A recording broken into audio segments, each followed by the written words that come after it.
Good morning to all. So இன்றைக்கி என்ன பார்க்க போகிறோம்னா டிஎன் செட்டு மேத்தமெட்டிக்ஸ் நியூமெரிக்கல் அனாலிசிஸில் சிலபஸ் முக்கியமான டாபிக்ஸ் பார்க்க போகிறோம். ஆக்சுவலாக அதை ஒரு 4 சாப்டர் நான் பிரிச்சுருக்கேன், பாருங்கள் என்னென்ன முக்கியமான டாபிக்ஸ்.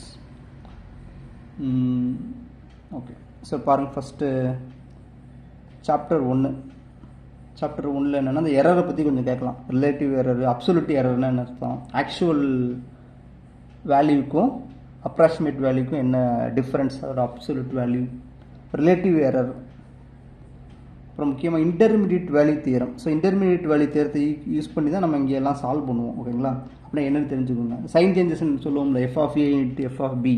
எஃப் ஆஃப் ஏக்கு ஒரு பாசிட்டிவ், எஃப் ஆஃப் பிக்கு நெகட்டிவ் கிடச்சுன்னா அதான் இதுதான் இது F of A into F of B வந்து லெஸ் தென் 0.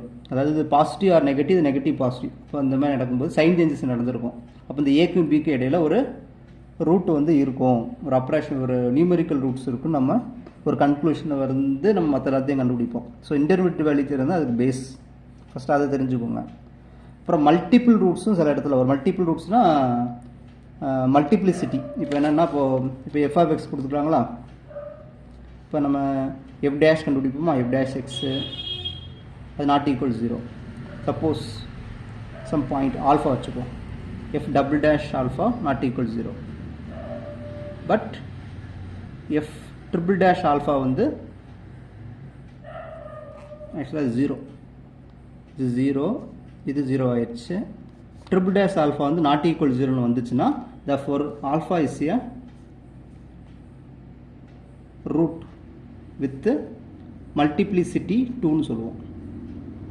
மல்டிப்ளிசிட்டி 2 இதே மாதிரி ஜென்ரலாக எக்ஸ்டெண்ட் பண்ணிக்கலாம். இப்போ அதே மாதிரி ஆல்ஃபா டேஷ் இது alpha double dash alpha, alpha nth dash alpha எல்லாமே 0 ஆகுது. But n+1th derivative at alpha வந்து நாட் ஈக்குவல் 0 வந்துச்சுன்னா then this alpha is a root of F of X with multiplicity. ஆக்சுவலாக நம்ம நியூட்டன் ராப்சன்லாம் யூஸ் பண்ணுவோம். Multiplicity என்னன்னு கன்க்ளூஷன் வருவோம். ஓகேங்களா, இதான் இதான் என்னென்னா மல்டிபிள் ரூட்ஸ். ஓகே, ரூட்ஸ் வந்து திரும்ப திரும்ப அக்கர் ஆகும் தெரியுமா. ஸோ இதுவும் நம்ம சில இடங்களில் யூஸ் பண்ணுவோம். ரிப்பீட்டட் ரூட்ஸ் கண்டுபிடிக்கிறதுக்கு யூஸ் பண்ணுவோம். ஓகே, அதான் மல்டிபிள் ரூட்ஸ். அப்புறம் முக்கியமான விஷயம் வந்து அனாலிசிஸ். ஸோ அனாலிசிஸ்ன்னு வரும்போது என்ன வரும்னா ரியல் அனாலிசிஸ் இங்கே இடத்துல வரும். சீக்வன்ஸ் சீரிஸ் தான் இதில் மெயினே, அதாவது சீக்வன்ஸ். ஸோ இங்கே மெயினாக வந்து இப்போ நியூமெரிக்கல் அனாலிசிஸ் நீங்கள் பார்த்தீங்கன்னா எல்லா டாப்பிக்கும் is based on the sequence series. Okay, sequence converges to sum. சீக்வன்ஸை பேஸ் பண்ணி தான் நியூமெரிக்கல் அனாலிசிஸ் இருக்கும்.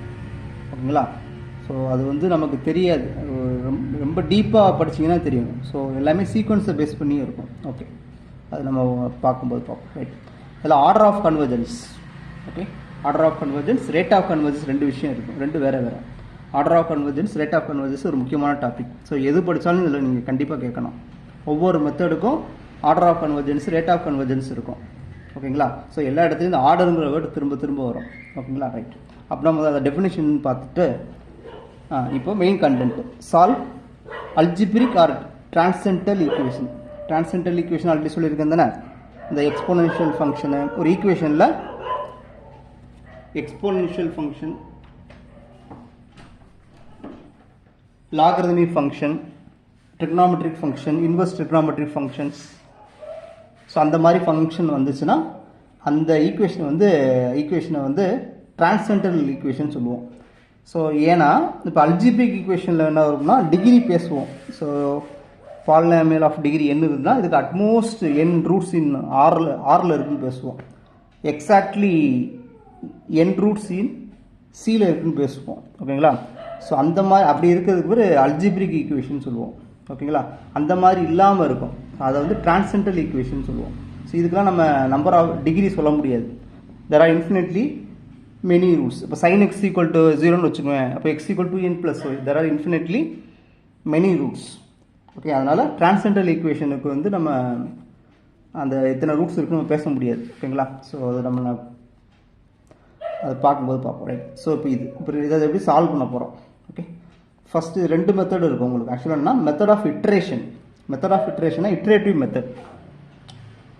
அதுக்கு இன்னொரு பேர் மெத்தட் ஆஃப் சக்ஸஸிவ் இட்ரேஷன்ஸ். அதுக்கு இன்னொரு பேர் ஃபிக்ஸட் பாயிண்ட் மெத்தட். ஏன்னா ஃபிக்ஸட் பாயிண்ட்னா அர்த்தம், ஒரு பாயிண்ட் எப்போ ஃபிக்ஸட் பாயிண்ட் சொல்லுவோம், F of alpha equal to alpha. So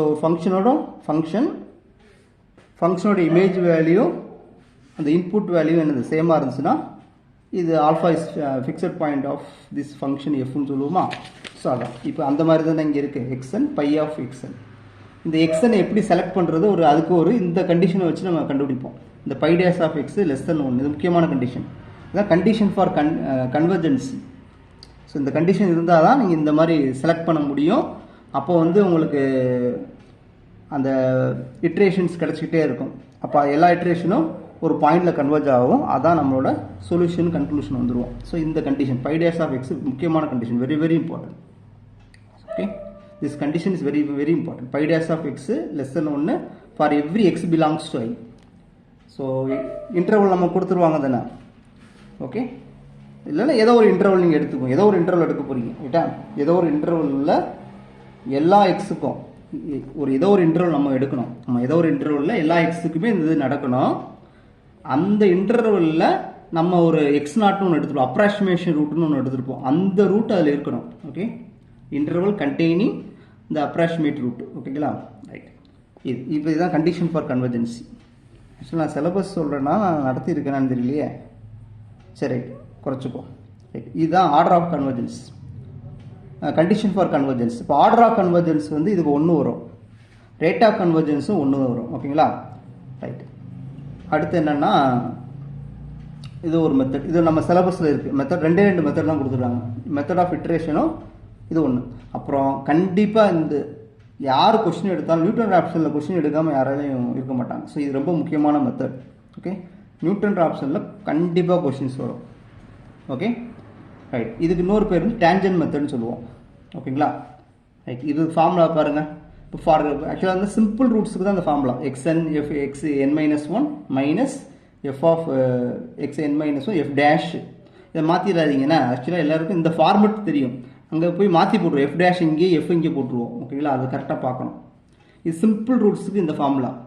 suppose அப்போது ரூட் கண்டுபிடிக்கிறோமோ அது மல்டிப்ளிசிட்டி பி இருக்கும்போது இந்த இடத்துல பியை நீங்கள் எக்ஸ்ட்ரா சேர்க்கணும், பி இன்ட்டுன்னு சேர்க்கணும். ஓகே, இதெல்லாம் சிஎஸ்ஆர் எக்ஸாமில் அடிக்கடி கேட்குற கொஷின்ஸ். சிம்பிள் ரூட்ஸ்க்கு வேறு இது வரும், மல்டிபிள் ரூட்ஸுக்கு வேறு வரும். ஓகே, இப்போ இதில் இந்த order of convergence condition for convergence வரும். இப்போ நம்ம எஃப் ஆஃப் எக்ஸ் கொடுத்துருப்பாங்கல்ல, ரைட். இப்போது எஃப் டபுள் டேஷ் எக்ஸ் கண்டுபிடிப்போம். அது less than F dash of X அதோட ஸ்கொயருக்கு விட கம்மியாக இருக்கும். For every X belongs I some suitable interval I. Okay, right. இப்போ அந்த ஐங்கிற இன்டர்வலில் நம்ம அந்த அப்ராக்சிமேஷன் ரூட் இருக்கும், இனிஷியல் வேல்யூ. ஓகேங்களா, இனிஷியல் வேல்யூ அதில் இருக்கணும். இருந்துச்சுன்னா இந்த கண்டிஷன் இருந்துச்சுன்னா அந்த இது என்ன ஆகும்னா அதுக்கு நம்ம சொல்யூஷன் கண்டுபிடிக்க முடியும். ஓகே, கன்வர்ஜென்ஸ் இருக்கும். ஆக்சுவலாக எல்லாமே sequence of approximation values. Okay, so இந்த கண்டிஷன் வந்துச்சுன்னா இது கன்வர்ஜ் ஆகும். ஓகே, அதுதான் கான்செப்ட். இங்கேயும் அதே தான் கான்செப்ட்.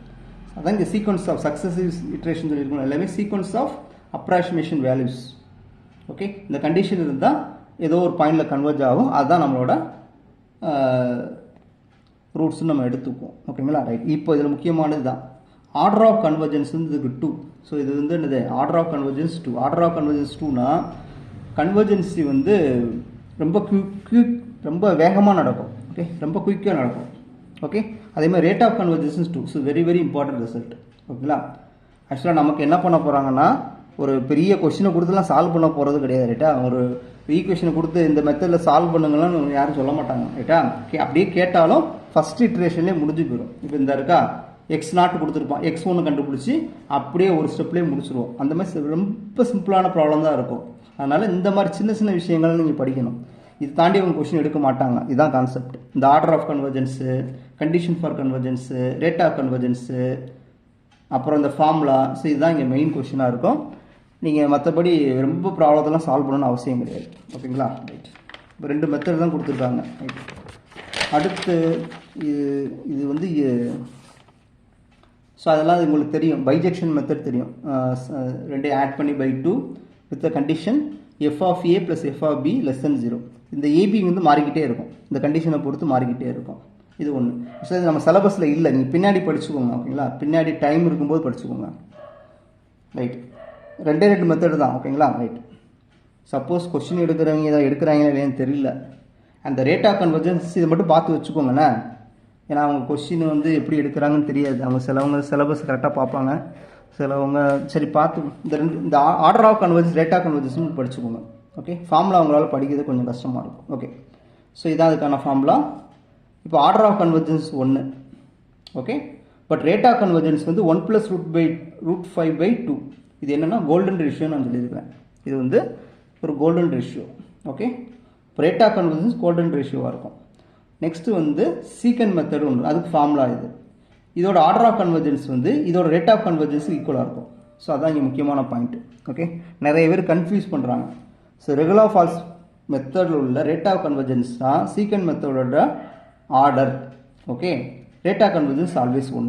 ஓகே, இது இந்த ரிசல்ட்டை மட்டும் ஞாபகம் வச்சுக்கோங்க, வேறு எதுவும் படிக்க வேண்டாம். ரைட், ஸோ இதை பார்த்தாச்சுன்னா இது ஒன்று முடிச்சாச்சு.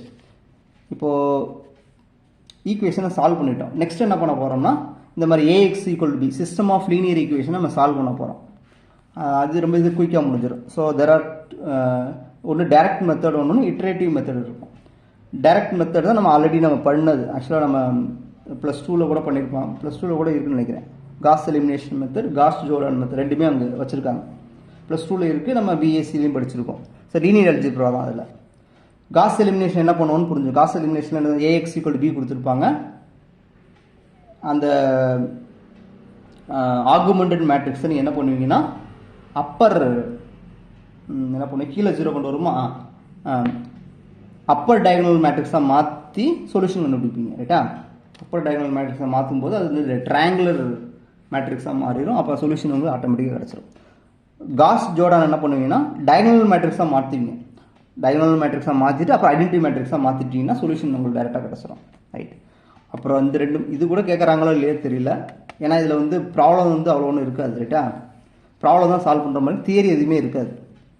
இப்போ இதில் காஸ் ஜக்கோபி, காஸ் சீடல் ரெண்டையும் மாற்றி போட்டுறாதீங்க. சிலவங்க மாற்றி எழுதிடுவாங்க. ஸோ சீடல், ஓகே, காஸ் ஜக்கோபி வேறு, காஸ் சீடல் வேறு. ரைட், ரெண்டுமே இட்ரேட்டிவ் மெத்தட் தான். Okay, right. இப்போது இந்த கொஷின் வெரி வெரி இம்பார்ட்டன்ட். ஆக்சுவலாக இந்த வருஷம் கேட் எக்ஸாமில் கேட்ட கொஷின், இந்த வருஷம் கேட் எக்ஸாமில் கேட்ட கொஷின். இப்போ இந்த மாதிரி காஸ் ஜக்கோபி, காஸ் சீடலில் வந்து இந்த AX = Bன்னு எழுதியிருக்குமா. இப்போ இந்த இதுக்கு சொல்யூஷன் எப்போ இருக்கும்னா, இந்த A எழுதியிருக்கும் இது வந்து டயகனலி டாமினன்ட் மேட்ரிக்ஸாக இருந்தால் மட்டும்தான் இதுக்கு வந்து சொல்யூஷன் இருக்கும். Necessary and sufficient condition for existence of solution for the system of equation AX = B if only is A is diagonally dominant matrix. diagonally dominant என்ன அர்த்தம்னா அந்த diagonal element வந்து மற்ற ரெண்டு எலமெண்ட்டை விட அதிகமாக இருக்குது, அதான் சொல்கிறேன், அதோட சம்மு. Okay, absolutely. அப்போ இந்த இதான இந்த எலமெண்ட்டு இதான் diagonal 3 எலமெண்ட்டு. இதோட மாடுலஸ் எடுக்கிறோம். இது வந்து அதே ரோல் உள்ள மற்ற ரெண்டு எலமெண்ட்டோட மாடுலஸோட சம்முக்கு வந்து இருக்குது, அதோட அதிகமாக இருக்குது. அதே மாதிரி B2க்கு அதே மாதிரி இது ரெண்டு இருக்கும். C3க்கு இதான் diagonally dominant matrix. Diagonal element வந்து டாமினண்ட்டாக இருக்குது மற்ற ரெண்டு எலமெண்ட்டை விட. ரைட்டா, ரைட். ஸோ இப்போது ஒரு விஷயம், இது ஒன்று. சப்போஸ் A வந்து அவங்க அப்படியே கொடுத்துட்டாங்கன்னு வச்சுக்கோங்க. அப்போ சில நேரத்தில் என்ன பண்ணுவோம்னா இது வந்து டயகனல் டாமினண்ட்டாக இருக்காது. இப்போது ரோ வைஸ் ஏதாவது மாற்ற முடியுதான்னு பார்க்கணும். ஓகே, ரோ வைஸ் ஏதாவது மாற்ற முடிஞ்சு டயகனல் டாமினன்ட் கொடுக்க முடிஞ்சாலும் சொல்யூஷன் வந்து கண்டிப்பாக இருக்கும். ஓகேங்களா, ஸோ இது ரொம்ப முக்கியமான condition. Okay, so very very important. Right, இதை ஞாபகம் வச்சுக்கோங்க. இப்போ காஸ் ஜக்கோபிக்கும் காஸ் சீடலுக்கு என்ன டிஃப்ரென்ஸ்னால் அது ஒரு முக்கியமான மெத்தட். ஆக்சுவலாக இதெல்லாம் கொஸ்டின் கேட்டிருக்காங்க. ஃபஸ்ட் இட்ரேஷன்லாம் பார்த்துக்கோங்க, கண்டிப்பாக கேட்பாங்க. ஃபஸ்ட் இட்ரேஷன் இப்போ ஆக்சுவலாக ஒரு XY செட்டில் ஈக்குவேஷன் கொடுத்துருப்பாங்க. ஃபஸ்ட் ஈக்குவேஷன்லேருந்து எக்ஸ் கண்டுபிடிச்சிருப்பீங்க. ஃபார் எக்ஸாம்பிள் இப்படி வச்சுக்குவோம், 11y + 10z இப்படி இருக்கும். செகண்ட் ஈக்குவேஷன் வந்து y கண்டுபிடிச்சிருப்பீங்க, 1/10 x - 3z. மூணாவது ஈக்குவேஷன் வந்து z கண்டுபிடிச்சிருப்பீங்க, 1/something. நான் சும்மா ரஃபாக எழுதிடுறேன், x - y. ரைட்டா, இது வந்து அதை எழுதிருப்பீங்க. இப்போ ஃபஸ்ட்டு என்ன பண்ணுவீங்கன்னா எக்ஸு ஒய் இசட் மூணுக்குமே 0 கொடுப்பீங்க. ஓகே, மூணுக்குமே 0 கொடுத்து ஒரு வேல்யூ கிடைக்கும். அதான் ஃபஸ்ட்டு இனிஷியல் வேல்யூ. கரெக்டாக ஃபஸ்ட்டு அப்ராக்சிமேஷன் கிடைக்கும். மறுபடியும் அதை இங்கே கொடுப்பீங்க. அதை அப்படியே கொடுத்து நெக்ஸ்ட் அப்ராக்சிமேஷன் கிடைக்கும். அப்போ உங்களுக்கு சீக்வன்ஸ் ஆஃப் சொல்யூஷன்ஸ் கிடைக்கும். அப்போ எப்போ வந்து அது கன்வெர்ஜ் ஆகுதுன்னு பார்ப்போம். அதாவது சேம் வேல்யூஸ். ஸோ எக்ஸுக்கெலாம் தனியாக, அதாவது ஒரு 3 சீக்வன்ஸ் மாதிரி வரும். ஓகே, ஸோ எக்ஸை வச்சு ஒரு சீக்வன்ஸ், ஒய்யை வச்சு ஒரு சீக்வன்ஸ், இசட்டை வச்சு ஒரு சீக்வன்ஸ். எப்போ மூணுமே என்னது ஒரே பாயிண்டில் கன்வெர்ஜ் ஆகுதோ அதுதான் இது சொல்யூஷன் சொல்லி முடிப்போம். Iterative method. ஓகேவா? இது இங்கே. பட் இங்கே கான்செப்ட் மாறும்.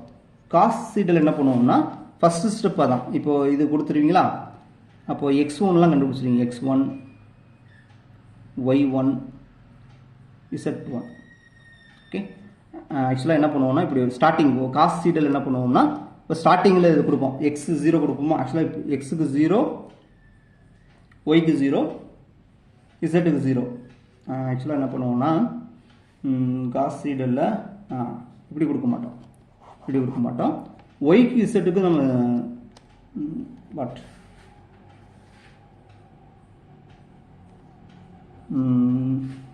ஒரு நிமிஷம்.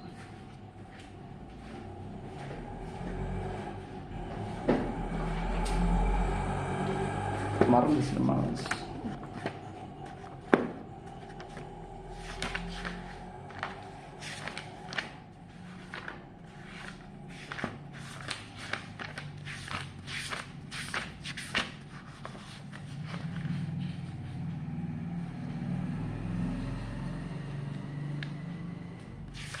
அதாவது காஸ் இதில் என்ன பண்ணுவாங்கன்னா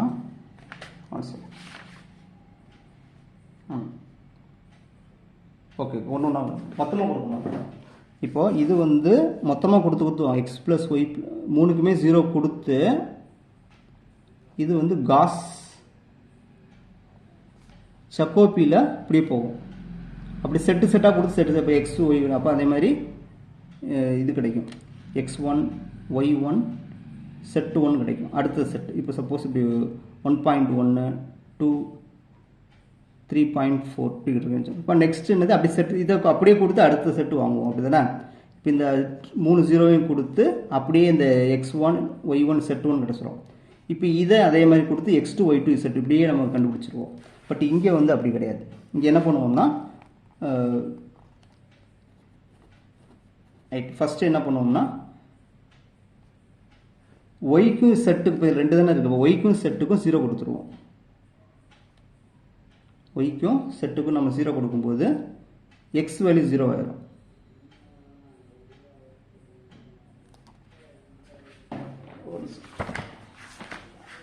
ஒய்க்கும் செட்டுக்கு நம்ம 0 கொடுக்கும்போது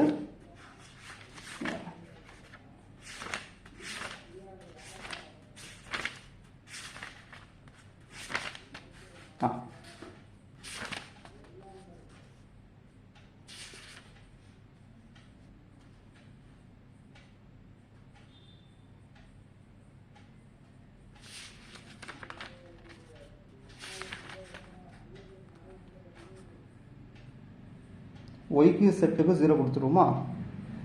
ஓ இங்கே ஒரு நம்பர் ஒன்று வரும்.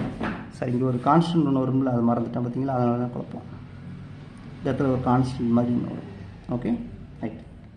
சரி, அப்போ பிரச்சனை இல்லை. இப்போ ஒய்க்கு செட்டுக்கு 0 கொடுக்குமா. இப்போ ஒய்க்கு செட்டுக்கு 0 கொடுக்கும்போது எக்ஸ்ன்னு ஒன்று கிடைக்கும். அப்போ அதை நம்ம வந்து x1 எடுத்துக்கிறோம். Okay, x1 right. இப்போது அடுத்து இந்த ஒய் கண்டுபிடிக்கும்போது என்ன பண்ணணும்னா இந்த எக்ஸ் கொடுத்துடக்கூடாது. இந்த x1 கொடுக்கணும். இந்த செட் வேல்யூ கொடுத்து ஒய் வாங்கணும். அப்புறம் என்ன பண்ணுவோம்னா இப்போ இந்த செட்டு கண்டுபிடிக்கும் போது எக்ஸுங்கிற நம்பரை கொடுக்கணும். ஒய் வந்து இந்த ஸ்டெப்பில் கிடச்ச ஒய்யை கொடுக்கணும். ஓகேங்களா. நீங்கள் ப்ராப்ளம் நீங்கள் போடும்போது தெரியும். அப்படி ஒரு செட்டு கிடச்சிடும். அதே மாதிரி அடுத்து அப்படியே போகும். ஓகேங்களா. இந்த ப்ரீவியஸ் இதை நம்ம வந்து மறந்துடுவோம். ஆக்சுவலாக ப்ரெசண்ட்டு அதாவது இப்போது நேற்று முந்தின நாள் உள்ளதை மறந்துடும். அந்த மாதிரி இங்கே பண்ணுவோம். ஓகேங்களா. நீங்கள் பாருங்கள், உங்களுக்கு புரிஞ்சிடும். ரைட். இப்போ எல்யூ டீகாம்போசிஷன் என்னென்னா ஒரு ஏங்கிற ஸ்கொயர் மேட்ரிக்ஸ், அதாவது ஏஎக்ஸ் ஈக்குவல் டு பின்னு கொடுத்துருப்பாங்க. ஸோ அது உங்கள் சிலபஸில் இல்லை, என்னென்னு தெரிஞ்சுக்கோங்க. அப்போ இதை வந்து ஏ வந்து எல் இன்ட்டு யூன்னு எழுதுவோம். ஸோ எல்லை வந்து என்ன பண்ணுவாங்கன்னா இந்த மாதிரி எழுதியிருப்பாங்க. ஒரு டயகனல் மேட்ரிக்ஸ் மாதிரி ஒன்று எழுதுவாங்க. இப்போ எல்லை வந்து இப்படி எழுதியிருப்பாங்க. எப்படின்னா 1 1 1 இங்கே ஃபுல்லாக 0 0ன்னு வச்சுக்கிட்டு இங்கே ஒரு ஏதோ ஒரு கான்ஸ்டன்ட் ஏபிசி எல்யூ வந்து இந்த மாதிரி எழுதியிருப்பாங்க. ஏபிசி ஏதோ ஒன்று எக்ஸ் ஒய் செட் இங்கே ஃபுல்லாக 0 0 0 L M N. So L U decomposition. அப்போ ஏஎக்ஸ் ஈக்குவல் பி கொடுத்துருப்பாங்க. இது வேறு இதுக்கு மாற்றுவீங்க ரைட்டா. இப்போ எல்யூ கிடச்சிரும். இப்போ இது ரெண்டையும் இதை அப்படியே சப்ஸ்டியூட் பண்ணும்போது என்ன கிடச்சிட்டோம்னா இந்த கான்ஸ்டன்ஸ்லாம் நமக்கு கிடச்சிரும். இதை வச்சு அவங்க என்ன பண்ணுவாங்கன்னா எல்ஒய் இன்ட்டு பிங்கிற மேட்ரிக்ஸ் இதை தயார் பண்ணுவாங்க. ஓகே, எல்ஒய் இன்ட்டு பி இந்த பி ரைட்டா. இப்போ இதுலேருந்து நமக்கு எல் கிடச்சிரும்ல. இப்போ இது ரெண்டையும் சால்வ் பண்ணும்போது இது ரெண்டு சப்ஸ்டியூட் பண்ணும்போது நமக்கு இது எல்லாமே எக்ஸ்பிளிசிட்டாக நம்பர் கிடச்சிரும். ஓகே, அப்போ நம்ம எல் இங்கே கொடுப்பீங்களா, கொடுக்கும்போது நமக்கு ஒய்1 ஒய்2 ஒய்3ங்கிற ஒரு புதுசாக ஒரு செட்டு கிடைக்கும். ஒய்1 ஒய்2 ஒய்3 இதை என்ன பண்ணுவோம்னா அப்பரில் கொடுப்போம். ஓகே, யூ எக்ஸ் எக்ஸுங்கிற இந்த எக்ஸ் ஈக்குவல் டு இந்த ஒய். இப்போ யூ ஆல்ரெடி இங்கே சப்ஸ்டியூட் பண்ணி எக்ஸ் ஆல்ரெடி நமக்கு அதெல்லாம் கண்டுபிடிக்கணும். இந்த ஒய்யத்துக்கு இங்கே கொடுத்து நம்ம என்ன செஞ்சுருவோம், இந்த எக்ஸை கண்டுபிடிச்சிருவோம். இதுதான் என்னது எல்யூ டிகாம்போசிஷன் மெத்தட்னு சொல்லி சால்வ் பண்ணணும். ஆக்சுவலாக இது நம்ம சிலபஸில் இல்லை. ஓகே, ஜஸ்ட்டு தெரிஞ்சு வச்சுக்கோங்க. ஏன்னா சப்போஸ் ஒரு மேட்ரிக்ஸ் கொடுக்குறான்னு வச்சுக்கோங்க. இப்போ இது சப்போஸ் ஜென்ரலாக ஒரு ஸ்கொயர் மேட்ரிக்ஸ் கொடுத்து அது எல்யூ டிகாம்போசிஷன் பண்ண சொல்கிறாங்கன்னு வச்சுக்கோங்க. ஸோ ஜஸ்ட்டு இதை பண்ணாலே போதும். ஒரு 2x2 கொடுத்தா கூட நீங்கள் இந்த இதை மாற்றிக்கோங்க. ஓகேங்களா. ஸோ இப்போ எல்லுனா அந்த டயகனல்லாம் 1 வச்சுக்கோங்க. அதுக்கு மேலெலாம் 0, கீழே நம்பர்ஸ் இருக்கிற மாதிரி. அப்போ இருக்குது டயகனலில் ஃபுல்லாக ஏதோ ஒரு நம்பர் டயகனலுக்கு மேலே நம்பர்ஸ், கீழே வந்து 0 வர மாதிரி பார்த்துக்கோங்க. அவ்வளோதான் ரைட். இப்போ எல்யூ டிகாம்போசிஷன் வந்து சில நேரங்களில் பாசிபிள், சில நேரங்களில் பாசிபிள் இல்லை. ஸோ எப்போ பாசிபிளாக இருக்கும்னா இப்போ இந்த ஒரு மேட்ரிக்ஸ் எழுதுகிறோம்ல, ஏங்கிற மேட்ரிக்ஸ் கொடுக்குறோம்னு வச்சுக்கோங்க. அதோட மைனர் டிட்டர்மினன்ட்னா டயகனல் வைஸ் எடுப்போம்ல இந்த மாதிரி. இது வந்து இதோட டிட்டர்மினன்ட் வேல்யூ நாட் ஈக்குவல் 0 இருக்கணும். அடுத்து இந்த இதோட டிட்டர்மினன்ட் நாட் ஈக்குவல் 0. அப்புறம் 3x3 அதோட டிட்டர்மினன்ட் நாட் ஈக்குவல் 0 வரதான் மட்டும்தான் எல்யூ டிகாம்போசிஷன் வந்து பாசிபிளாக இருக்கும். ஓகேங்களா. ஸோ அது வந்து அதோட கான்சிக்வன்ஸ். ஓகே, ஸோ இவ்வளோதான் சாப்டர் 1. இவ்வளோதான். நெக்ஸ்ட்டு சாப்டர் 2 பார்த்திங்கன்னா ஆல்ரெடி நமக்கு தெரிஞ்சது. ஸோ சாப்டர் 2ல் வந்து இன்டர்போலேட்டிங் பாலினாமியல்னு சொல்லுவாங்க. ஒரு பாலினாமியலை இன்னொரு பாலினாமியலை வச்சு எப்படி அப்ராக்சிமேட் பண்ணுறது. Okay, at the point. Okay, so அது ஒரு முக்கியமான கான்செப்ட். அது ஒரு இம்பார்ட்டன்ட் கொஸ்டின். நான் போடும்போது பார்ப்போம். ரைட். இப்போ ஆப்ரேட்டர் இங்கே இருக்காங்க. Forward difference operator, backward difference operator, central difference operator, shift operator. இந்த 4 பேர் பற்றி தனித்தனியாக படிப்பீங்க. So del of F of எக்ஸ்னால் என்ன, inverted del of F of எக்ஸ்னால் என்னது, இப்படின்னா என்னென்னு படிப்போம். ஓகே, இது இப்போ இதோட செகண்ட் ஆர்டர்லாம் படிப்போம். ஸோ அது என்னென்னு பார்த்துக்கோங்க. ரைட்டா. அப்புறம் இதுகளுக்குள்ளேயே சில ரிலேஷன் இருக்கும். ஓகே, அது கேட்பாங்க. ரைட்டா. அதெல்லாம் ஒன் வேர்டில் அழகாக கேட்கலாம்.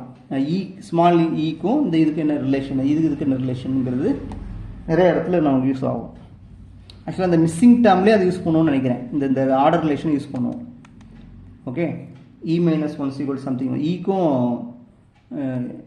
நம்ம இ ரிலேஷன் இந்த கேபிட்டல் ஈயை வச்சு இந்த இடத்துல நம்ம பண்ணுவோம். மிஸ்ஸிங் டேர்மும் ஒரு முக்கியமான கான்செப்ட். இது பார்த்துக்கோங்க. அப்புறம் வந்து fundamental theorem for finite difference. இப்போது ஒரு பாலினாமியல் எஃப் ஆஃப் எக்ஸோட பாலினாமியல் டிகிரி என்ன இருக்குது, நம்ம அது வந்து இந்த ஃபார்வர்ட் டிஃபரன்ஸ் வந்து ஆர் ஆர்டரில் எடுக்கும்போது என்ன கிடைக்கும்னா இது ரெண்டையும் கம்பேர் பண்ணும். ஆர் எண்ணையும் கம்பேர் பண்ணும். ஆர் எண்ணெய் ஈக்குவலாக இருந்தால் இந்த ஆர்த் ஆர்டர் வந்து கான்ஸ்டன்ட் ஆகும். அதுக்கு மேலே போகும்போது இங்கே எடுக்கும்போது என்ன ஆயிரும்னா 0 ஆயிரும். டிகிரியை விட இங்கே பவரில் அதிகமாக இருக்கும்போது 0 ஆகுங்கிறது ஒரு முக்கியமான தியரம். ஓகே, ஸோ இதெல்லாம் ரொம்ப முக்கியமான கான்செப்ட். இது இந்த ரிலேஷன் பிட்வீன் ஆப்ரேட்டர்ஸ். அப்புறம் மிஸ்ஸிங் டேர்ம் ஈஸியாக கேட்பாங்க. ஓகே, மிஸ்ஸிங் டேர்ம் இதை யூஸ் பண்ணி பண்ணுவோம். அதெல்லாம் பார்த்துக்கோங்க, முக்கியமானது. அடுத்து என்ன பண்ணணும்னா polynomial interpolations. Newton's forward interpolation formula y(x) வச்சு பண்ணுவோம் தெரியுமா. Newton's forward, backward. இப்போ மெயினாக என்ன பண்ணுறாங்கன்னா டிவைடட் டிஃபரன்ஸ் கண்டிப்பாக கேட்குறாங்க. இது நல்லா பார்த்து வச்சுக்கோங்க. டிவைடட் டிஃபரன்ஸ் ஃபார்முலா வந்து ரொம்ப ரொம்ப இம்பார்ட்டன்ட். ஓகே, இப்போ அதை வச்சு Lagrange's Newton's divided difference formula முக்கியமானது. இப்போ டிவைடட் டிஃபரன்ஸ் டேபிள் எப்படி கிரியேட் பண்ணுறீங்க, ஃபார்வர்டு பேக்வேர்டு எல்லாத்துக்குமே தெரியும். ஓகே, பட் டிவைடட் டிஃபரன்ஸ் வந்து வித்தியாசமாக பண்ணுவோம். அது நல்லா பார்த்து வச்சுக்கோங்க. எல்லா எக்ஸாம்லேயும் கேட்குறாங்க. ரைட். இப்போ இது முடிஞ்சதுக்கப்புறம் லெக்ரான்ஜிஸ் இன்டர்போலேஷன் ஃபார்முலா அது பார்த்துக்கோங்க, முக்கியமானது. அது ஜஸ்ட்டு பார்த்துக்கோங்க, ஓகேங்களா. ரைட். ஸோ இவ்வளோ இதுதான் சாப்டர் 2ல் இவ்வளோ தான் பார்க்க போகிறோம். ஓகே. சாப்டர் 1ல் ரொம்ப நான் சொல்லியிருக்கேன் நினைக்கிறேன். சாப்டர் 1ல் ரொம்ப ஒன்றுமே கிடையாது, ஒன்று தான், ரெண்டு தான். Method of iteration 1, Newton Raphson 2, அப்புறம் காஸ் ஜக்கோபி காஸ் ஜீடல், அவ்வளோதான். ஓகேங்களா. இது சாப்டர் 2ல் Newton's interpolating polynomial, forward backward divided difference. Okay. Next chapter 3 என்னென்னா numerical differentiation, numerical integrations. Okay. So okay, இப்போ இதில் என்ன பண்ணுவாங்கன்னா, இப்போ derivatives at starting and ending point இந்த மாதிரி டேபிளர் காலம் கொடுத்துருவாங்க. இன்டர்போலேட்டிங் பாலினாமியல் கொடுத்துருவாங்களா. ரைட். நம்ம என்ன பண்ணுவோம்னா derivative at this point or this point, first derivative at this point, second derivative at this point, அதே மாதிரி first derivative at this point, second derivative at this point கண்டுபிடிப்போம். அதுதான் இங்கே கொடுத்துருப்போம். ஓகே. அதுக்கு ஃபார்முலா ரொம்ப சிம்பிளாக தான் இருக்கும். ரைட்டா. அதுக்கப்புறம் நியூமெரிக்கல் இன்டகிரேஷனில் கண்டிப்பாக ஒரு கொஸ்டின் கேட்பாங்க. Okay. Numerical integration is very very very important. Okay. So இப்போ இதெல்லாம் கேட்பாங்க. இப்போ நியூட்டன் கோட்ஸ் குவாட்ரேச்சர் ஃபார்முலா அந்த ஆல்ரெடி இந்த இருக்குது. இதில் வந்து நம்ம எண்ணுக்கு 1 கொடுக்கும்போது என்ன கிடைக்குன்னு கேட்பாங்க. ஓகே. ஸோ இது ஒரு இம்பார்ட்டன்ட், இது ஒரு 1 வேர்டு கொஸ்டின். நியூட்டன் குவாட்ரேச்சர் ஃபார்முலாவில், நியூட்டன் கோட்ஸ் குவாட்ரேச்சர் ஃபார்முலாவில் எண்ணுக்கு 1 கொடுக்கும்போது என்ன கிடைக்குன்னு கேட்பாங்க. இப்போ எண்ணுக்கு 1 கொடுக்கும்போது ட்ரெபிசாய்டல் ரூல் கிடைக்கும், ட்ரெபிசாய்டல் மெத்தட். எண்ணுக்கு 2 கொடுக்கும்போது சிம்ப்சன்ஸ் 1/3 ரூல், எண்ணுக்கு 3 கொடுக்கும்போது சிம்ப்சன்ஸ் 3/8 ரூல். ஸோ இது ஒரு முக்கியமானது. ரைட்டா. ரைட். அடுத்து இப்போ அதேமாதிரி இப்போ நமக்கு என்ன பண்ணுவோம், இன்டகிரேஷன் கொடுத்துருப்பாங்க. இங்கே ஒரு கான்ஸ்டன்ட், இங்கே ஒரு கான்ஸ்டன்ட், ப்ராப்பர் இன்டகிரேஷன் கொடுத்துருப்பாங்க. ரைட்டா. ஸோ இது ஃபைனைட்டாக இருக்கும். அப்போ எண்ணுங்கிறது b - a by Kutch. Okay. இப்போ கச்சுங்கிறதுனா நம்ம ஒரு சப் இன்டர்வலாக பிரிக்கணும். அதுக்கு வந்து லென்த்து, ஒவ்வொரு சப் இன்டர்வல் லென்த் வந்து சேமாக இருக்கும், அதான் கச்சுங்கிறது. எண்ணுங்கிறது number of sub intervals of a, b. Okay. Right. இப்போ இது ஃபைனல் கன்க்ளூஷன் பாருங்கள். இப்போ rule trapezoidal Simpson's 1/3, Simpson 3/8 rule. இப்போது முக்கியமாக இந்த f(x) பார்த்து கொடுக்குறோம்ல, ஒரு பாலினாமியலை இன்டகிரேட் பண்ணுறோம் தெரியுமா. ஸோ இதுக்கு வந்து ட்ரெபிசாய்டல் ரூல் வந்து எப்போ பெஸ்ட்டு அப்ராக்சிமேஷனை கொடுக்கும்னா, அந்த டிகிரி வந்து ஃபஸ்ட் ஆர்டர் f(x)ஓட டிகிரி வந்து 1 இருக்கணும். ஸோ லீனியர் பாலினாமியல் இருந்துச்சுன்னா இதுக்கு பெஸ்ட் அப்ராக்சிமேஷன் கிடைக்கும். இங்கே சிம்ப்சன்ஸ் 1/3 இந்த f(x) வந்து குவாட்ராட்டிக் பாலினாமியலாக இருக்கணும். டிகிரி 2 இருந்துச்சுன்னா பெஸ்ட் அப்ராக்சிமேஷன் கிடைக்கும். சிம்ப்சன்ஸ் 3/8 இது வந்து கியூபிக் பாலினாமியலாக இருந்தால் பெஸ்ட் அப்ராக்சிமேஷன். இது ஒரு முக்கியமான கான்செப்ட். ரைட்டா. 1 வேர்டுக்கு சூப்பரானது, படிச்சுக்கோங்க, ரொம்ப முக்கியமானது. ஓகே. ஸோ ஓகே, இது நல்லா பார்த்துக்க முக்கியமானது. அப்புறம் வந்து நம்பர் ஆஃப் இன்டர்வல்ஸ் இது கேட்கலாம். ஸோ நம்பர் ஆஃப் இன்டர்வல்ஸ் வந்து இங்கே வந்து எப்படினாலும் பிரிச்சுக்கலாம், நம்ம இஷ்டம் தான். Okay. n belongs to natural number, எப்படினாலும் பிரிச்சுக்கலாம். 1, 2, 3, 4 நம்ம இஷ்டம் தான். இங்கே வந்து அப்படி கிடையாது. n வந்து ஈவன் நம்பர் ஆஃப் சப் இன்டர்வலாக இருக்கணும். ஓகே. இங்கே வந்து எண்ணுங்கிறது மல்டிபிள் ஆஃப் 3 இருக்கணும். ரைட். அப்புறம் வந்து இந்த ட்ரங்கேஷன் எரர்னு சொல்லுவாங்க. இங்கே இந்த இடத்துல ட்ரங்கேஷன் எரர்னு சொல்லுவாங்க. அது நம்ம இது முக்கியமானது. So less than or equal to b - a/12 கச்சு ஸ்கொயர்டு m எல்லா இடத்துலையும் போட்டுருணும். b - a இங்கே 180 போடுவோம், கச்சு பவர் 4/m. இங்கே b - a 180 18 மாற்றிட்டு கச்சு பவர் mன்னு போட்டுருவோம். இப்போ ஆர்டருங்கிறது இந்த தான், கச்சு ஸ்கொயர், கச்சு பவர் 4. இது ஒரு இம்பார்ட்டன்ட் கொஸ்டின். ஆர்டர் கேட்குறாங்க, ரொம்ப ரொம்ப இம்பார்ட்டன்ட். இந்த டேபிள் இருக்கலாம் முக்கியமானது. ரைட்டா. ஏன்னா நம்ம ஒரு இன்டகிரேஷன் கொடுத்துலாம் நம்ம சால்வ் பண்ண செய்ய மாட்டாங்க. ஓகேங்களா. ஸோ இந்த மாதிரி சிம்பிளான கொஸ்டின் தான் கேட்பாங்க. ரைட். அப்புறம் நமக்கு தெரியுமே ட்ரெபிசாய்டல் ரூல் ஃபார்முலா தான் இருக்குது, இது நம்மளுக்கு தெரியும். y0 yn போட்டு 2 போட்டு இந்த y0 yn தவிர மற்ற எல்லா ஆர்டினேட்ஸையும் நம்ம எழுதிடணும். Okay. Simpson 1/3 first ordinate last ordinate plus 2 into sum of remaining even ordinates எழுதிடணும். இங்கே 2² போட்டு நிறைய பேருக்கு இதுதான் குழப்பம். ஃபார்முலாக இந்த இது ஞாபகம் இருக்கும், sum of even ordinates remaining. இந்த நம்பர் குழம்பிடும். இங்கே 2, இங்கே 2², இங்கே 2, இங்கே 3. ரைட்டா. இங்கே ஈவன் ஆர்டினேட்ஸ், இங்கே மல்டிபிள் ஆஃப் 3 ஆர்டினேட்ஸ், இங்கே remaining ordinates, remaining ordinates. Okay. ஆடு கூட வேண்டாம், ரிமைனிங் போட்டால் போதும். ஓகே. ஸோ ரிமைனிங் ஆர்டினேட்ஸ் இங்கே இருக்கும். இங்கே 3 times sum of remaining ordinates. Okay. So இவ்வளோதான். ஸோ இதை பார்த்தாச்சுன்னா நமக்கு என்ன பண்ணிடணும், நியூ சாப்டர் 3 வந்து முடிஞ்சிடும். ஓகேங்களா? ரைட். நெக்ஸ்ட் என்ன பண்ண போகிறோம்னா லாஸ்ட் சாப்டர். இதுதான் கொஞ்சம் புரியாமல் இருக்கும். ஓகே, பாருங்கள். இதிலலாம் உங்கள் கொஸ்டினுக்கு எப்படி கேட்குறாங்கன்னு தெரியல. இது எப்படி கேட்க போகிறாங்க, சரி பார்ப்போம். ஃபார்முலா கூட கேட்கலாம். ஓகே, நீங்கள் இப்போ வந்து நம்ம என்ன பண்ணோம்னா ஃபஸ்ட் ஆர்டர் ஓடிஇயை சால்வ் பண்ண போகிறோம். ஃபஸ்ட் ஆர்டர் ஓடிஇ லீனியர், மேபி நான் லீனியராக இருக்கலாம். டிகிரி வந்து 1, அது நம்ம பிரச்சனை கிடையாது. ஃபஸ்ட் ஆர்டர் பிடி அவ்வளோதான். டிகிரி என்னன்னு தெரியாது. ஓகே, எது வேணாலும் இருக்கலாம். இப்போ இது ஒரு முக்கியமான மெத்தட், பிக்கார்ட்ஸ் மெத்தட். பிக்கார்ட்ஸ் மெத்தடு என்னென்னா, இப்போ y1 இப்போ ஆக்சுவலாக என்னென்னா எல்லா இடத்துலையுமே இந்த dydx f(x, y) x0 y, அதாவது ஆக்சுவலாக இது ஒரு இனிஷியல் வேல்யூ ப்ராப்ளம் கொடுத்துருவாங்க. இனிஷியல் வேல்யூ ப்ராப்ளமாக அது மாறிடும். ஓகே, இப்போ first order initial value problem கொடுத்துருவாங்க. இப்போ x0 y0 நமக்கு தெரியும். இதை வச்சு நம்ம y1 கண்டுபிடிக்கலாம். ரைட்டா? இந்த இது வந்து உங்களுக்கு வேரி ஆகிட்டு வரும். இந்த இன்டெக்ரல் லிமிட் வந்து ஃபிக்ஸ் ஆகிடும். x0 to x தான் எப்பயுமே. ரைட்டா? இப்போ இங்கே வேரி ஆகிட்டே இருக்கும். இது y1. இந்த y1 வச்சு நீங்கள் என்ன பண்ணுவீங்கன்னா y2 கண்டுபிடிப்பீங்க. இந்த y2 வச்சு y3 இப்படியே போய்கிட்டே இருக்கும்.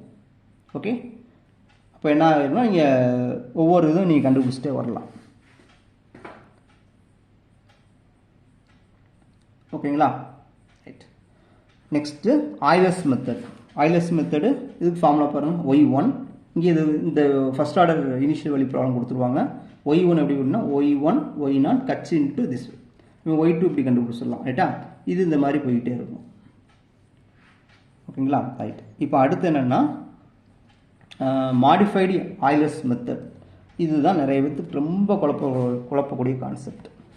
ஆக்சுவலாக இது என்னென்னா, ஃபஸ்ட்டு இந்த x0 y0 கொடுத்துருப்பாங்க. ரைட்டா? ரைட்.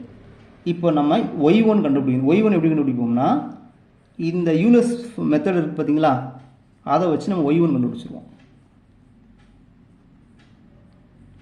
யூலர்ஸ் மெத்தட் யூஸ் பண்ணி y1 கண்டுபிடிச்சிருவோம். x0 y0 வச்சு y1 கண்டுபிடிச்சிருவோம். ஓகே, அப்புறம் வந்து டேரெக்டாக நம்ம y2 போக முடியாது. ஓகே, டேரெக்டாக y2 போக முடியாது. அதுக்கு என்ன பண்ணுவோம்னா இங்கே ஒரு இது போகும். இங்கே சீக்வன்ஸ் ஆஃப் அப்ராக்சிமேஷன் போகும். இப்போது y1ஓட ஃபஸ்ட் அப்ராக்சிமேஷன் கண்டுபிடிப்போம். அதுக்கு ஃபார்முலா இருந்தார் y0. இந்த x0 y0 இந்த y1 யூஸ் பண்ணுற மாதிரி, x0 y0 இந்த y1 மூணையும் யூஸ் பண்ணுற மாதிரி இந்த இடத்துல வரும். அப்போ இந்த இடத்துல y1ஓட ஃபஸ்ட் அப்ராக்சிமேஷன் கிடச்சிரும். இப்போ y2க்கு இந்த மாதிரி ஃபார்முலா எழுதுகிறோம். ஓகே, எழுதிட்டு இந்த இதை அப்ளை பண்ணுறோம். Okay, x0 y0 x1 y1 first approximation இந்த இடத்துல எழுதணும். இந்த வேல்யூ இந்த இடத்துல போன ஸ்டெப்பில் கிடைச்ச வேல்யூவை நம்ம இந்த இடத்துல எழுதணும். இப்போ y1ஓட செகண்ட் அப்ராக்சிமேஷன் கிடச்சிடும். இதேமாதிரி தேர்ட் அப்ராக்சிமேஷன் இப்படியே போய்கிட்டே இருக்கும். இப்போ சீக்வன்ஸ் ஆஃப் அப்ராக்சிமேஷன் கிடைக்கும். அது வந்து கன்வர்ஜஸ் டு ஒரு இது கன்வர்ஜ் ஆகும். அதை வந்து ஒரு converges to number y1. Okay,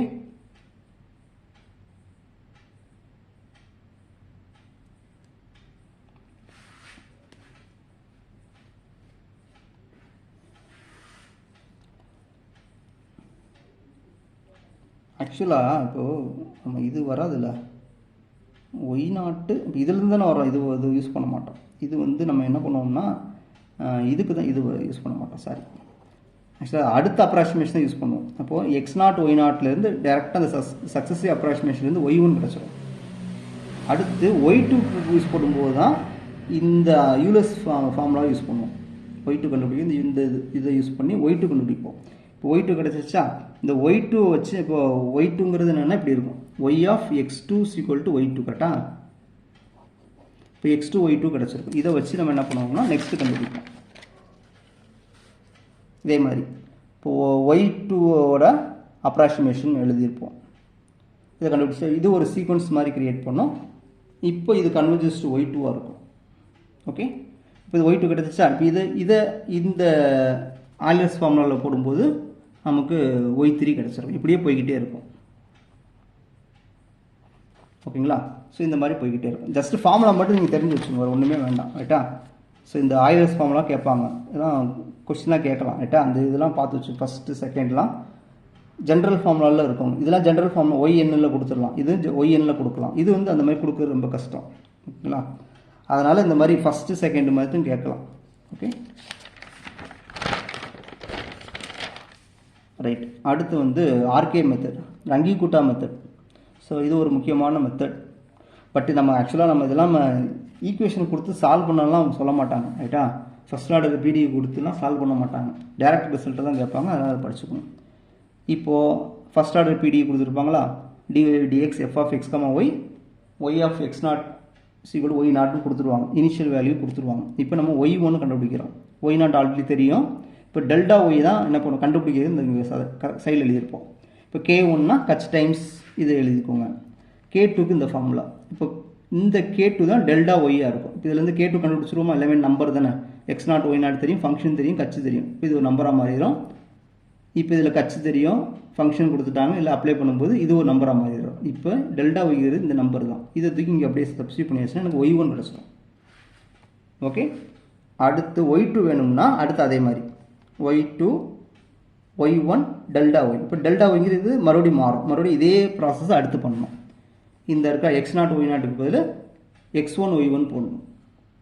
okay, போட்டால் நமக்கு என்ன கிடச்சி, இதில் K2 கிடையாது, K2 தான் இங்கே டெல்டா ஒய், அப்படியே இங்கே எழுதிடணும். ஒரே ப்ராசஸ் தான், ஒய்3 கேட்டாலும் இதே மாதிரி போய்கிட்டே இருக்கும், சேம் ப்ரொசீஜர். ஓகேங்களா, இது RK method of order 2. Order 3 எப்படி இருக்கும்னா, ஆர்டர் 3 எப்படி இருக்கும், ஸோ அதே தான் சேம், இது மட்டும் சேமாக இங்கே மாறும். ஒய்1 ஒய்னா டெல்டா ஒய், டெல்டா ஒய் இங்கே என்ன பண்ணால் K1 K2 K3 3 பேர் வரும், ஆர்டர் 3னால 3 இது வரும். ஃபஸ்ட்டு கரெக்டாக தானே, ஃபஸ்ட்டு ஒன்று அப்படி தான், அந்த அங்கே ஏற்கனவே உள்ள சேம் எழுதியாச்சு. கச்சு f of x naught y naught கரெக்டாக எழுதிட்டோம், K2லேயும் கரெக்டாக எழுதியாச்சு. இந்த லாஸ்ட் ஒன்று மட்டும் மாறும். ஓகே, லாஸ்ட் ஒன்று மட்டும் மாறப்போ K3 எப்படி வேணும்னா கச்சு எஃப் ஆஃப் எக்ஸ் நாட்டு எகெயின் ஒரு கச்சு பை 2 எகெயின் ஒரு கச்சு பை 2 சேர்க்கும்போது கச்சுன்னு மாறிடும், அவ்வளோதான். ஒய் நாட்டு அப்புறம் இந்த இடத்துல ஒரு சேஞ்சஸ் நடக்கும், 2K2 மைனஸ் K1. அதுமாதிரி டெல்டா ஒய் வந்து நம்ம என்ன பண்ணோம், இந்த மாதிரி எடுப்போம், K1 K2 மூணுமே இன்வால்வ் ஆகிற மாதிரி டெல்டா ஒய் இருக்கும். இதை தூக்கி இங்கே சப்ஸ்டியூட் பண்ணி வச்சுன்னா நமக்கு ஒய்1 கிடச்சிடலாம். இப்போ இதே இது என்னது ஒய்2 கண்டுபிடிக்கும், இதே ப்ரொசீஜர். ஓகே, இதே தான், ஜஸ்ட் இந்த ஃபார்முலா மட்டும் கரெக்டாக வச்சுக்கணும். ஓகே ரைட், இப்படியே இப்போ ஒய்2 நம்ம இதே ப்ராசஸில் கண்டுபிடிச்சிடலாம். அடுத்து RK method of order 4. Order 4 இதே இந்த இது வரைக்கும் சேமாக இருக்கும், இந்த 4வது ஸ்டெப் மட்டும் மாறும். ஓகே, ஒய்1 எழுதியாச்சா, அப்போ இந்த K1 இது கரெக்டாக அப்படியே எழுதிடுவோம்.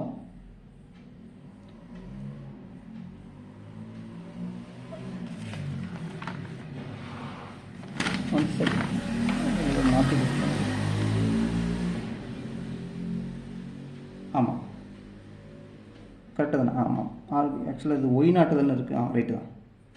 அப்போது K1 கண்டுபிடிச்சிருவோமா, இதை வச்சுக்கணும். K2 சேம் தானே, இங்கே பார்க்கணும், நான் இங்கே பார்க்கணும், ரைட்டா, ரைட்டு இந்த இருக்குது சேம். அடுத்தது சேமாக இருக்குது. K3 பாருங்கள், K3யில் வந்து எகெயின் ஒரு K3 மாறும், கட்சி பை 2 எகெயின் கட்சி பை 2 ரிப்பீட் பண்ணணும். ஓகேங்களா, இதை ஞாபகம் வச்சுக்கோங்க. அடுத்த ஸ்டெப்பில் எகெயின் ஒரு கட்சி ஆட் பண்ணும்போது இப்படி வந்துடும். ஸோ அப்போ K1 K2 K3 K4 வந்துடும். இது 4 லிங்க் பண்ணி இங்கே டெல்டா ஒய்யில் ஃபார்முலா கொடுத்துருப்பாங்க, அப்படியே சப்ஸ்டியூட் பண்ணி டெல்டா ஒய் கிடச்சிடும், இங்கே சப்ஸ்டியூட் பண்ணிடலாம். அவ்வளோ இது இங்கே திரும்ப எழுதி பார்க்கும்போது ஈஸியாக புரிஞ்சிடும். ஓகேங்களா, ஸோ இவ்வளோ தான் சாப்டர் 4 முடிஞ்சது. ஸோ இப்போ வந்து நம்ம என்ன பண்ணோம், 4 சாப்டரை பிரிச்சாச்சு. ஸோ இதை படிச்சுக்குவோம். ஆக்சுவலாக நான் என்ன பண்ணேன்னா, இப்போ எல்லா கொஸ்டினையும் நான் பார்க்கும்போது டிஎன் செட்டு 2017 இதை பார்க்கும்போது அவங்க என்ன பண்ணியிருக்காங்கன்னா, அவங்களும் இந்த மாதிரி என்ன பண்ணிட்டாங்கன்னா சாப்டர் வைஸ் பிரிச்சுக்கிறாங்க. எல்லாத்தையுமே ஒரு 5 சாப்டராக 6 சாப்டராக பிரிச்சுக்கிறாங்க. பிரிச்சுக்கிட்டு இப்போ வந்து அவங்களே கிளாஸிஃபிகேஷன் ஒரு யூனிட்டில் 5 கொஸ்டின் கேட்கணுமா 6 கொஸ்டின் 10 கேட்கணுமான்னு முடிவு பண்ணிடுறாங்க, 5ஆ 10ஆன்னு முடிவு பண்ணிடுறாங்க. ஓகே, ஒரு இதை 5 யூனிட்டாக பிரிச்சுக்கிறாங்க, நம்மள மாதிரி தான் அவங்க பண்ணுறாங்க. ஸோ 5 கொஸ்டின் கேட்கணும்னா ஒவ்வொரு சாப்டர்லேருந்து ஒன்று எல்லாமே கலந்து தான் கேட்குறாங்க, ரைட்டா, எல்லாமே கலந்து தான் கேட்குறாங்க, எதையும் மிஸ் பண்ணாமல் கரெக்டாக கேட்குறாங்க. 5 யூனிட்லேருந்து தான் கேட்குறாங்க கொஸ்டின். இப்போ 10 கொஸ்டின் கேட்கணும்னு வச்சுக்கோங்க, இப்போ ஒவ்வொரு யூனிட் 2 கேட்டுறாங்க, அவ்வளோதான். 15 கொஸ்டின் கேட்கணும்னா ஒவ்வொரு யூனிட்லேயும் 3 கொஸ்டின் கேட்டுறாங்க. அப்போது எல்லாமே படித்தா தான் முடியும், இங்கே வந்து நம்ம எதையும் மிஸ் பண்ண முடியாது, ரைட்டா. அதனால் ஸோ நான் கொஸ்டினை பார்த்ததில் இதில் கண்டிப்பாக பார்த்தேன். ஸோ இப்போ ப்ராபபிலிட்டிலாம் பார்த்து இங்கே கரெக்டாக கேட்டிருந்தாங்க, கரெக்டாக என்னது அந்த இது மார்க்கோ செயின்லலாம் 2-3 கொஸ்டின் கேட்டிருந்தாங்க. அதெல்லாம் நம்ம படித்ததே கிடையாது. ஓகேங்களா, நிறைய பேர் படிச்சிருக்க மாட்டோம். ஸோ அதிலலாம் 3 கொஸ்டின் கேட்டாங்க. அப்புறம் மல்டி வேரியபிள் 2 டைமென்ஷனல் பிடிஇலையும் பிடிஎஃப்லேயும் கேட்டாங்க. பிடிஎஃப் பிஎம்எஃப்லாம் கொஸ்டின் கேட்டாங்க. யூனிஃபார்ம் டிஸ்ட்ரிபியூஷன் கேட்டாங்க. அப்புறம் அந்த இது பாய்சான் ப்ராசஸில் கொஸ்டின் கேட்டாங்க. ஸோ எல்லா யூனிட்லேயும் அவங்க கலந்து தான் கேட்குறாங்க. அதனால் இங்கே டைரக்ட் ரிசல்ட்லாம் கொஞ்சம் நல்லா பார்த்துக்கணும். ஓகே, தேங்க்ஸ் ஃபார் வாட்சிங்.